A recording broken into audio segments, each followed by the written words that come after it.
Hello everyone, today we are going to do the part 2 of paper code BABG 171 understanding B R Ambedkar. अगर आपने अभी तक इसका part 1 नहीं देखा है तो आप वीडियो के डिस्क्रिप्शन में चले जाइए और पार्ट 1 देख लीजिएगा, ठीक है। जो भी बच्चों का दिसंबर में एग्जाम होने वाला है उनके लिए वीडियो बहुत इंपॉर्टेंट होने वाली है, ठीक है। अगर आपको आज की क्लास पसंद आती है तो आप वीडियो को लाइक करें और चैनल को सब्सक्राइब करना ना भूलें। और अगर आप लोगों को इस सब्जेक्ट के गेस्ट पेपर परचेज करना चाहते हैं तो आप क्या करेंगे, सिंपली गूगल में जाएंगे, वहाँ पे shop.hindustanknowledge.com ये हमारी वेबसाइट है, ठीक है। आप इस पे चले जाएं और आपको ऐसा इंटरफेस दिखेगा। तो यहाँ पे सर्च का ऑप्शन आ रहा है, यहाँ पे आपका जो भी पेपर कोड है, जैसे कि मान लेते हैं अभी BABG 171, ठीक है, ये हमारा पेपर कोड हो गया। यहाँ पे आपको हिंदी और इंग्लिश दोनों ही मीडियम में क्या है, गेस्ट पेपर अवेलेबल हो जाएंगे। आप यहाँ से बाय नाउ पे क्लिक करके यहाँ से गेस्ट पेपर परचेज कर सकते हैं, ठीक है। अगर आपको यहाँ से बाय करने में कोई भी प्रॉब्लम आती है, ठीक है, आपको वेबसाइट से समझ में नहीं आ रहा है, तो आप क्या करेंगे, सिंपली हमारा व्हाट्सएप नंबर दिया गया है 9580023321, ये हमारा व्हाट्सएप नंबर दिया गया है। आप इस पर हमें टेक्स्ट कर सकते हैं और आपको हम वहाँ से गेस्ट पेपर अवेलेबल करवा देंगे, ठीक है। अगर आप गेस्ट पेपर, ठीक है, और ये वीडियोस कर लेते हैं तो आप क्या है, आसानी से अपने एग्जाम को क्लियर कर लेंगे, ठीक है। तो चलिए आज की क्लास शुरू करते हैं। चलते हैं पहले क्वेश्चन की तरफ। Discuss Ambedkar concept of social democracy. इसमें क्या बताना है आपको, अम्बेडकर जी का क्या कॉन्सेप्ट था सोशल डेमोक्रेसी को लेके, वो आपको डिस्कस करना है, ठीक है। So B R Ambedkar, the chief architect of Indian constitution, had a unique understanding of democracy. B R Ambedkar जो थे ना आपके, भीमराव अम्बेडकर, वो क्या है, आपके चीफ आर्किटेक्ट है इंडियन कॉन्स्टिट्यूशन के, जिनकी एक यूनिक अंडरस्टैंडिंग थी डेमोक्रेसी को लेके। For him democracy was not just about elections and voting rights. उनके लिए डेमोक्रेसी का मतलब सिर्फ इलेक्शन और वोटिंग राइट नहीं था, बल्कि it was social justice, equality and freedom for all sections of society, especially the marginalized communities like Dalits. So he called this ideal as social democracy, ठीक है। उनके लिए डेमोक्रेसी का मतलब सिर्फ इलेक्शंस के बारे में नहीं था या फिर वोटिंग राइट्स के बारे में नहीं था, बल्कि सोशल जस्टिस के बारे में था, इक्वालिटी के बारे में था और फ्रीडम के बारे में था for all the sections of the society, specially जो भी मार्जिनलाइज कम्युनिटीज हैं जैसे कि दलित्स हो गए। तो उन्होंने इस आइडल को क्या बोला, social democracy. Now we will look at the meaning of social democracy. According to Ambedkar, social democracy is a system where every individual has equal rights and opportunities, not only politically but also socially and economically. अब अंबेडकर के according क्या है, social democracy एक ऐसा system है जहाँ पे जितने भी इंडिविजुअल्स हैं उनके पास इक्वल राइट्स हो, इक्वल अपॉर्चुनिटीज हो, ना कि सिर्फ पॉलिटिकली बट सोशली और इकोनॉमिकली भी। वो बिलीव करते थे कि the political system alone is not enough if society is divided by caste, poverty and discrimination. वो बिलीव करते हैं कि पॉलिटिकल डेमोक्रेसी अलोन इनफ नहीं है सोसाइटी के लिए, अगर सोसाइटी क्या है, डिवाइडेड है by caste, poverty and discrimination. For him, true democracy could exist only when social inequalities are removed. उनके लिए ट्रू डेमोक्रेसी कब एग्जिस्ट करेगी, जब हम सोशल इनइक्वालिटीज को रिमूव कर देंगे। सो दिस मीन्स कि जो जितने भी पर्सन है regardless of their caste, class और जेंडर, उनके पास चांस होना चाहिए कि they should live with dignity and participate fully in the society. Now we will look at the difference between political and social democracy. Ambedkar made a clear distinction between political democracy and social democracy. Ambedkar ने क्या किया है, बहुत ही clear distinction किया है political और social democracy के बीच में। पॉलिटिकल डेमोक्रेसी क्या है, this includes rights like voting, running for office and freedom of speech. उन्होंने बोला है कि पॉलिटिकल डेमोक्रेसी है उसमें हमारे राइट्स आते हैं, जैसे कि राइट टू वोट हो गया, running for office, freedom of speech हो गया। इंडिया ने अचीव कर लिया था जब इंडिया इंडिपेंडेंट हो गया था, ठीक है, 1947 में, और उन्होंने अडॉप्ट कर लिया था एक डेमोक्रेटिक कॉन्स्टिट्यूशन को। Social democracy, this goes beyond politics, ठीक है, it involves equality and social and economic life. जो सोशल डेमोक्रेसी है वो आपकी पॉलिटिक्स के बियॉन्ड जाती है, ये इन्वॉल्व करती है इक्वालिटी आपकी सोशल और इकोनॉमिक लाइफ में। एग्जाम्पल के लिए removal of caste discrimination, equal access to education, jobs and resources, and opportunities for everyone to improve their living standard. So Ambedkar argued that political democracy alone is meaningless if people continue to suffer from social inequalities. Ambedkar ये argue करते हैं कि जो political democracy है वो अकेले meaningless है अगर people क्या है, continue करते हैं to suffer from the social inequalities. So now we will look at the key features of Ambedkar's social democracy. ठीक है, तो पहला है equality. Every citizen should be treated equally, वो ये बोलते हैं कि जितने भी सिटीजन हैं उनको ट्रीट करना चाहिए, हमें इक्वली ट्रीट करना चाहिए, और सोशल हायरार्कीज जो बेस्ड हैं जेंडर पे, कास्ट पे, रिलीजन पे, उनको हमें अबॉलिश करना चाहिए। सेकंड है फ्रीडम, इंडिविजुअल्स के पास फ्रीडम होना चाहिए कि वो खुद की चॉइसेस बनाए in their life without oppression और discrimination. Justice, both social and economic justice are essential, यानी कि इकोनॉमिकली और सोशली जो जस्टिस है वो एसेंशियल है। स्टेट को इंश्योर करना चाहिए जितने भी रिसोर्सेज हैं, एजुकेशन है और अपॉर्चुनिटीज हैं, वो फेयरली डिस्ट्रीब्यूट होने चाहिए। Special focus should be given to disadvantage groups, यानी कि एम्पावरमेंट होना चाहिए मार्जिनलाइज्ड का, ठीक है, तो उनको स्पेशल फोकस देना चाहिए हमें, ताकि उन्हें हम ला सके पार विद द सोसाइटी, यानी कि to bring them on par with the society. So, importance of social democracy. Ambedkar believed that without social democracy, political democracy would remain incomplete. Ambedkar ये believe करते हैं कि social democracy के बिना क्या है, जो political democracy है वो incomplete रहती है। उन्होंने caste discrimination, poverty और illiteracy को क्या है, obstacle देखा है to the true democracy. So, by promoting social democracy, he aimed to create a society where everyone could live with dignity and participate fully in the nation's progress. यानी कि social democracy को promote करके क्या है, वो M करते हैं एक ऐसी सोसाइटी को क्रिएट करने का जहाँ पे क्या है, सारे लोग क्या है, डिग्निटी के साथ जिए, ठीक है, अपने डिग्निटी के साथ अपनी लाइफ को जिए और पार्टिसिपेट करें fully in the Nations progress. तो इन शॉर्ट अगर हम देखें तो Ambedkar social democracy is about liberty, equality and fraternity in real life and not just on paper. अब जो अंबेडकर की सोशल डेमोक्रेसी है वो लिबर्टी के बारे में है, इक्वालिटी के बारे में है और फ्रेटर्निटी के बारे में है in the real life, not just on the paper. So it is a vision of India where justice is not limited to laws but is reflected in everyday social and economic life. ठीक है, तो यहाँ पे आपका ये question खत्म होता है। ठीक है, अब हम नेक्स्ट क्वेश्चन की ओर चलेंगे। अगर आपने अभी तक चैनल को सब्सक्राइब नहीं किया है तो चैनल को सब्सक्राइब कर लें और साथ ही में हमारे टेलीग्राम ग्रुप में भी ज्वाइन कर लीजिएगा, जिसका कि लिंक आपको डिस्क्रिप्शन बॉक्स में दिया गया है। वहाँ पे क्या आपको क्लासेस की सारी अपडेट मिलती रहेंगी। तो चलिए चलते हैं नेक्स्ट क्वेश्चन की ओर। Critically analyse Ambedkar understanding of untouchability, यानी कि अब हमें इसमें क्या देखना है कि अंबेडकर क्या है, वो अनटचेबिलिटी के बारे में क्या अंडरस्टैंड करते थे। So B R Ambedkar, the chief architect of Indian constitution and a social reformer, had a deep and critical understanding of untouchability. B R Ambedkar क्या है, एक चीफ आर्किटेक्ट है हमारे इंडियन कॉन्स्टिट्यूशन के, वो एक सोशल रिफॉर्मर है और उनकी बहुत डीप और क्रिटिकल अंडरस्टैंडिंग थी अनटचेबिलिटी को लेके। He saw it not merely as a social level, उन्होंने सिर्फ इसको एक सोशल लेवल की तरह नहीं देखा, बट एक स्ट्रक्चरल एंड सिस्टमैटिक इशू जो कि बहुत डीपली रूटेड था हमारे कास्ट सिस्टम में।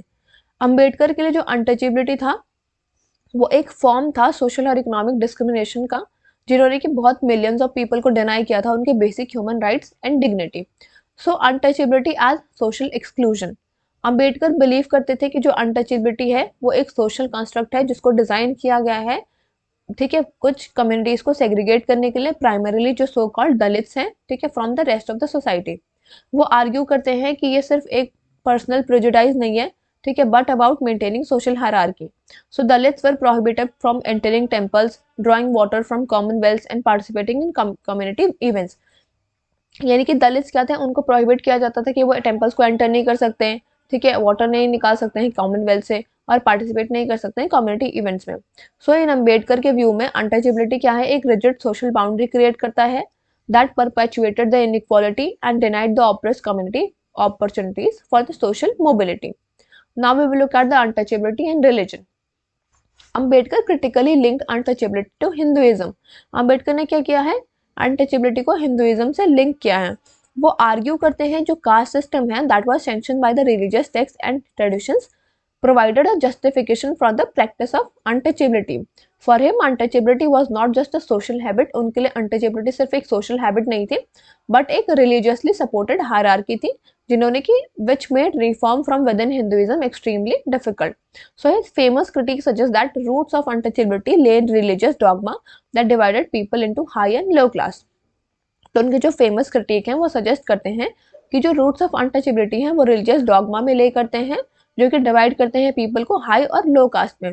Now we will look at the economic and political dimension. Ambedkar also saw untouchability as an economic and political problem. उन्होंने अनटचेबिलिटी को एक इकोनॉमिक और पॉलिटिकल प्रॉब्लम की तरह भी देखा है। दलित्स को डिनाई किया जाता था लैंड, जॉब्स और रिसोर्सेज में, जिसकी वजह से क्या है वो पॉवर्टी में रहते थे और डिपेंडेंस पे रहते थे। So Ambedkar stress that social exclusion was closely link to economic deprivation. Ambedkar ये बोलते हैं कि जो सोशल एक्सक्लूजन था वो क्लोजली लिंक था उनके इकोनॉमिक डेप्रिवेशन से, जिसकी वजह से क्या है अनटचेबिलिटी एक टूल बन गया था to maintain dominance over a weaker community.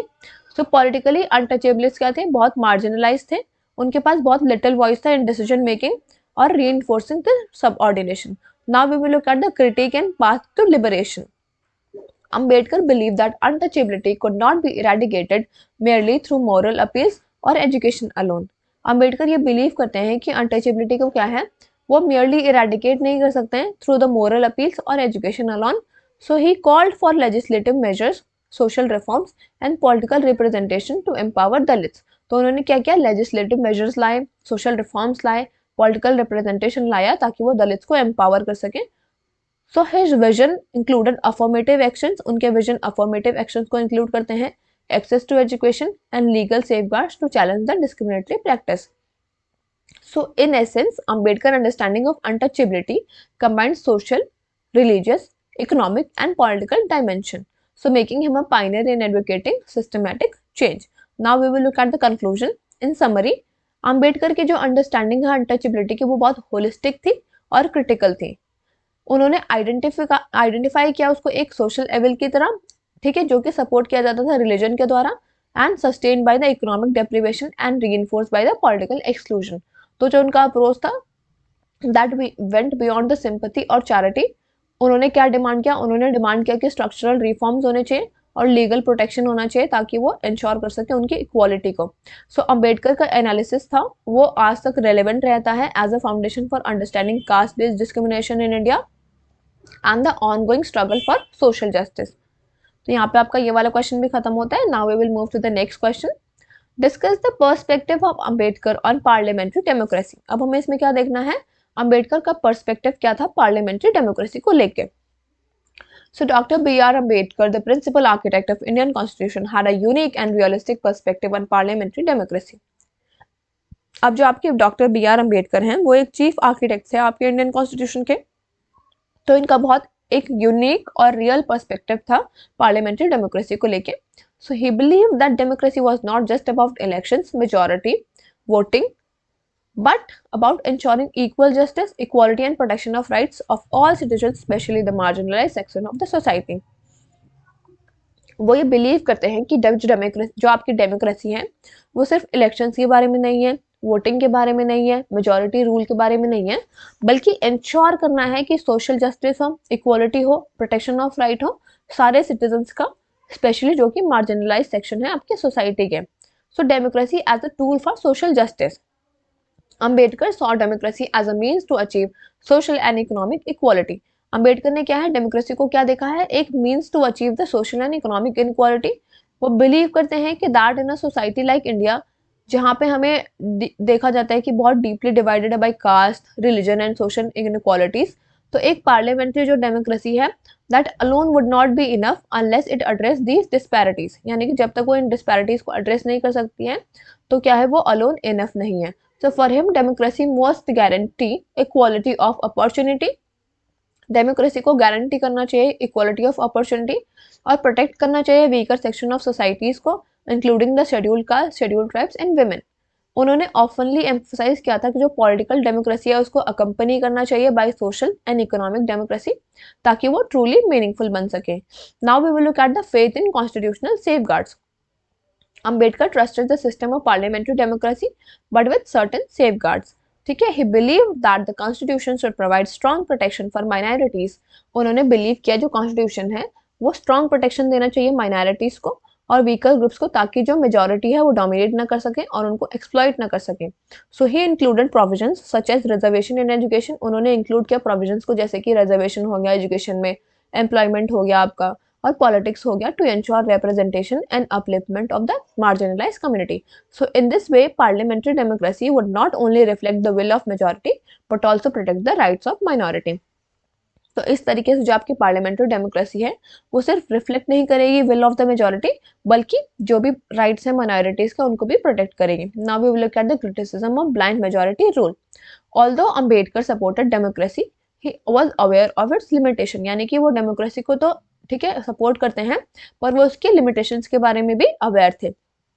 He warned the parliamentary democracy could become ineffective if the majority oppressed the minority. उन्होंने वार्न किया था कि पार्लियामेंट्री डेमोक्रेसी क्या है, इनइफेक्टिव हो जाएगी अगर मेजॉरिटी माइनॉरिटी को अप्रेस करेगी। He feared that without proper checks, वो फेयर करते हैं कि बिना प्रॉपर चेक्स के क्या है जो डेमोक्रेटिक प्रोसेस है, that could lead to what he called as the tyranny of the majority. So therefore उन्होंने स्ट्रेस किया importance of the rule of law, independent institutions and constitutional morality to maintain a balance in the democratic system. Democracy as a continuous struggle.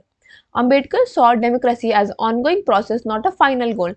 Ambedkar ने क्या देखा, democracy को एक ongoing process देखा, ना कि एक फाइनल गुड देखा। वो बिलीव करते हैं जो सिस्टम है that must remain vigilant, informed and active participant in governance. वो बिलीव करते हैं कि जो सिटीजन्स हैं वो विजिलेंट होने चाहिए, इन्फॉर्म्ड होने चाहिए और एक्टिव पार्टिसिपेंट्स होने चाहिए गवर्नेंस के। ठीक है, so democracy according to him required moral responsibility, social awareness and education among the people. Democracy उनके अकॉर्डिंग क्या था, मॉरल रिस्पॉन्सिबिलिटी को रिक्वायर करता है, सोशल अवेयरनेस करता है and education among the all people. Only then it could prevent exploitation, promote justice and ensure equality for all.